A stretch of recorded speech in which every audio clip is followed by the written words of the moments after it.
Hey, herd watchers. I am on my way to go see a client, run some errands, and I figured this was a perfect time for us to talk. It's been a couple of days, and I was asked right before I left the house on Facebook about the, oh my God, big Don Jr.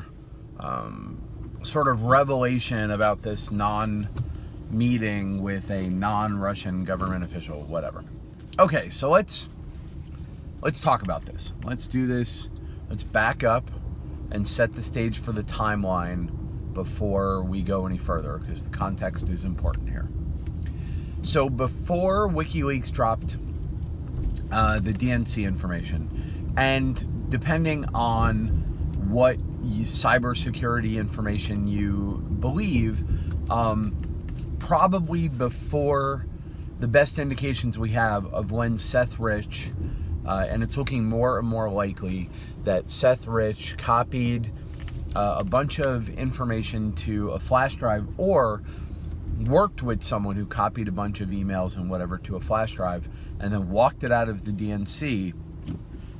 Before that transfer happened and before WikiLeaks released any of this information, there was this meeting email chain with Don Jr. that basically goes like this. Someone he knows said that a Russian pop star, his dad, or I forget the exact relationship, but someone who knew this Russian pop star had been contacted by the Russian, a Russian person who may or may not have had direct ties to the Russian government, but was offering to supply Russian documents, in other words, documentation from Russian government sources, to this sort of pop star's dad or manager or whatever it was, and that person was then going to offer to bring that to the Trump campaign. And that the topic of that information was going to be damaging to the Hillary Clinton campaign, and that it involved Hillary Clinton's ties to Russia. Because remember, throughout the entirety of the campaign, the position of the Trump campaign was that Hillary Clinton had very deep ties to Russia, and she does. Bill Clinton takes, at that point, the Clinton Foundation had taken a huge amount of money from Russian sources and banks and so on, tied deeply to the Russian government, and in exchange, Hillary looks like she had impacted policy in her position as Secretary of State.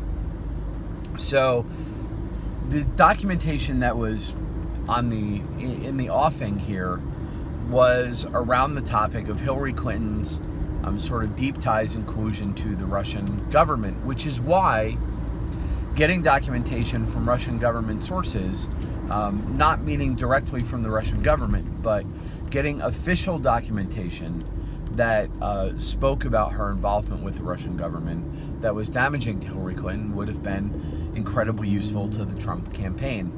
So what's not in that email chain is anything that says the Russian government is directly looking to help Donald Trump, and that this is the mechanism that they were going to do it, by reaching out through a pop star, a Russian pop star. It doesn't make any sense, right? It doesn't even pass the smell test. So basically, that's where we are. Before WikiLeaks, before the full depth of the problems with the Hillary Clinton email scandal become completely clear, somebody essentially rolls up to Don Jr. and says, look, a friend of a friend has access to some documents that will be damaging to Hillary Clinton. They're official, which means they're of high quality, and would you like a look at them? And Don Jr. says, sure, I would love a look at them. Now, would it have been better, and would a professional politician who's not used to sort of doing their own thing maybe realize that there was a significant political danger here? Sure. Is it possible that, would Hillary Clinton Would Chelsea Clinton have ever taken that meeting directly? No, of course.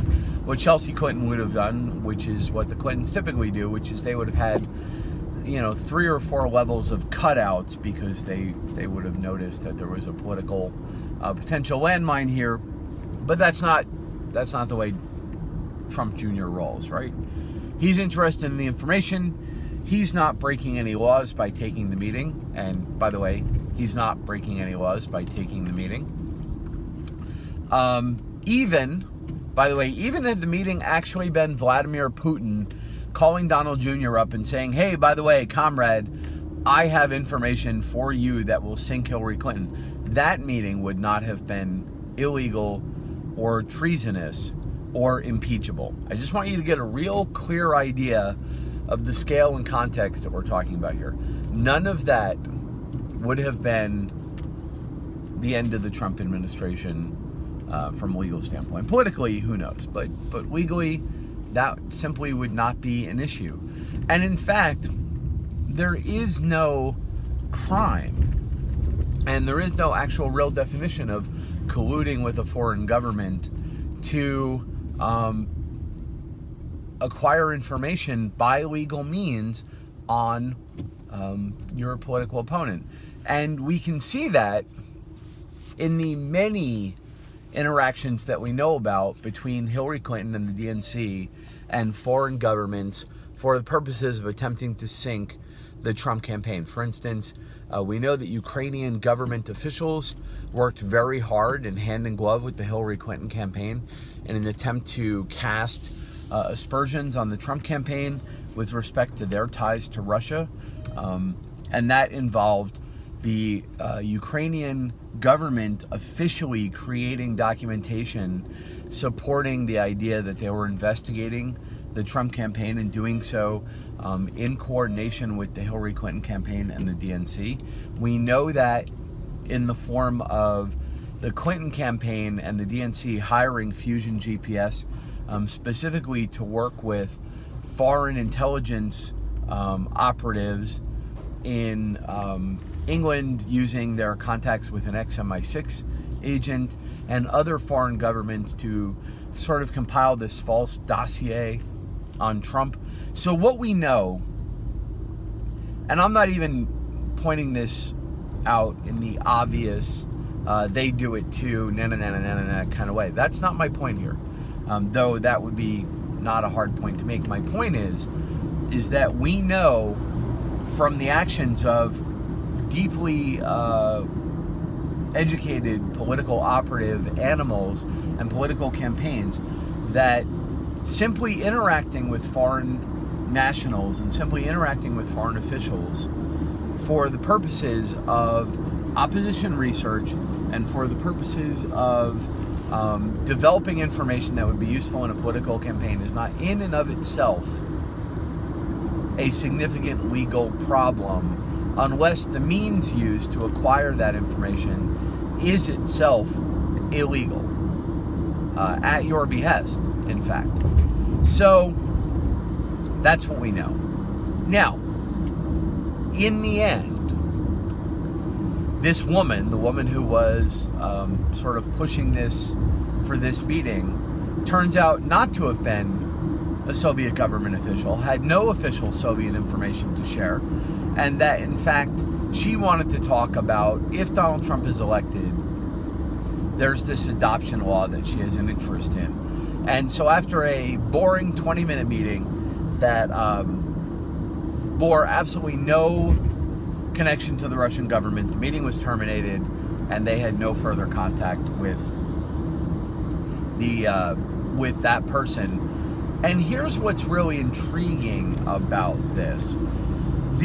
What we would think of as the strong theory of Russian collusion involves the idea that there was a back-channel, high-level communication between the Trump government, the Trump administration, and the Soviet government, potentially directly to Vladimir Putin somehow, where they were in a highly coordinated fashion working to initiate the hacking of the DNC, and that this was all part of a international, state-level, state-sponsored attempt to manipulate the United States election by, never forget, the core tool of this manipulation was to lower the odds of people voting for Hillary Clinton by exposing truthfully the criminal actions of Hillary Clinton by releasing her email.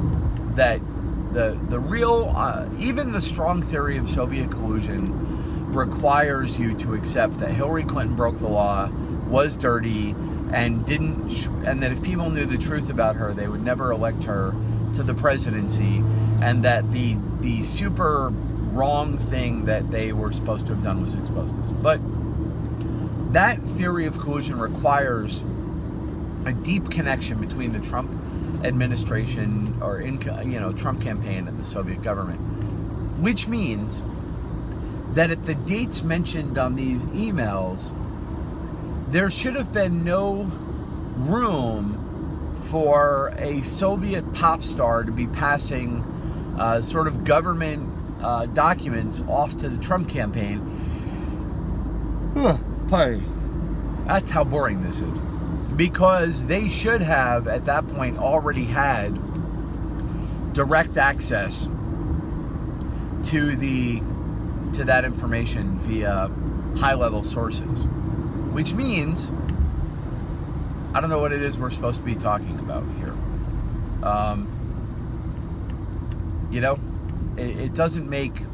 It kind of doesn't make any sense for this to be a massive problem for us, because in the end,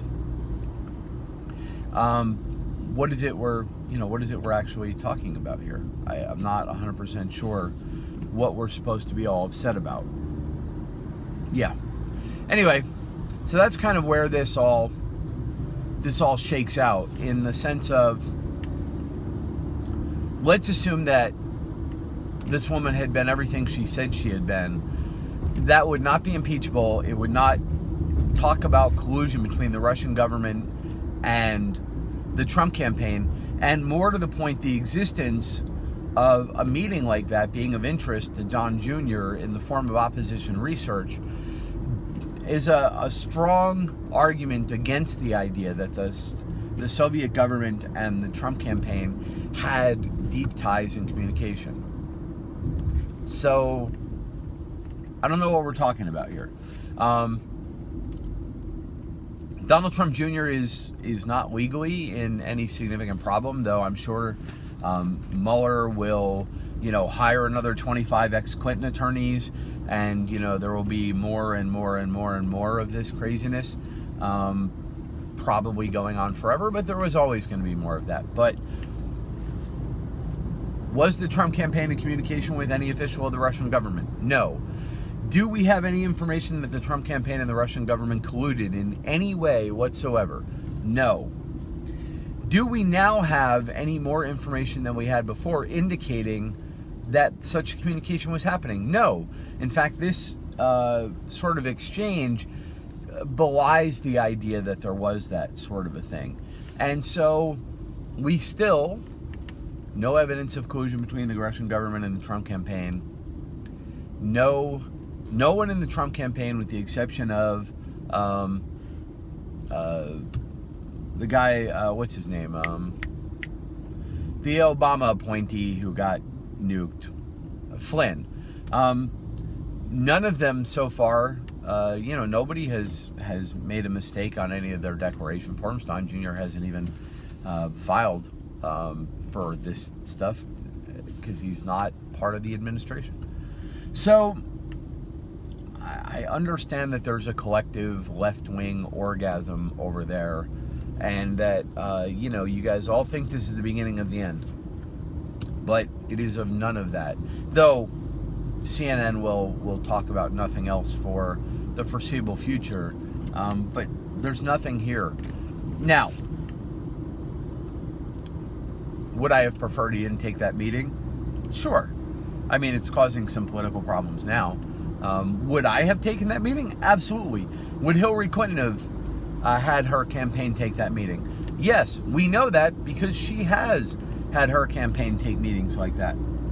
Would the DNC as a whole been interested in information of that. Yes, we know that. We know for a fact that the DNC, in fact, has hired and paid money to try and develop information from sources exactly like this. So this is the opposition research that goes on all around, as handled by an amateur.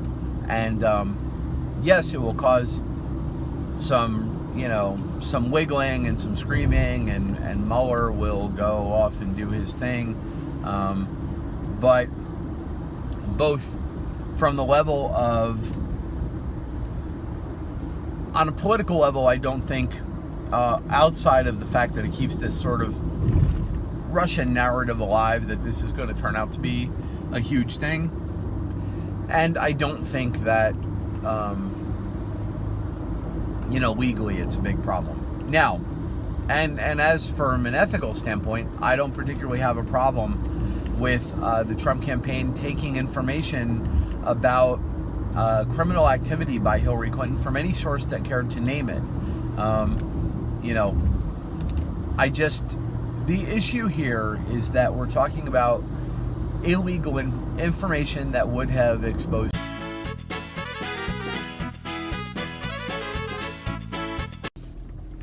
Well, that's interesting. That last stream cut off because my iPhone actually overheated and shut down. I guess the live streaming and recording in HD, Ultra HD, is a little much. I'll stitch these two together when I put them on YouTube. But anyway, you kind of get my conclusions there. We got far enough along. I don't see the problem, but neither ethically nor legally. There's obviously a political dimension to this that I just as soon not have occurred. But opposition research is opposition research. Go look at the Ukrainian government's offer as reported in Politico and their coordination with the Hillary Clinton campaign. Go look at the origins of the Fusion GPS, which is the opposition research company hired by the DNC and the Hillary campaign. Go look at the way they gathered the information for that dossier on Donald Trump, the urinating on hookers thing that they spent so much money on. And then ask yourself why this meeting would have been of interest to Don Jr. if they had high-level discussions with the Soviet government. Oh, and the smoking gun of the Soviet government hacking the DNC. Go outside your normal information bubble and go look at the growing technical information that backs up the theory that Seth Rich was in fact the source of that leak, and the technical forensic information on the leaks that indicates that they were copied locally and not over the internet as they would have been by a Russian hacker. So, okay guys, talk to you later. I hope you enjoyed this. And obviously leave your comments down below. I'm sure a whole bunch of you are not going to agree. Vicky, looking at you. But whatever. This is supposed to be a conversation. Let's get, come on. More of you people come and disagree or agree. Whatever. All right. I'll talk to you guys later. Bye.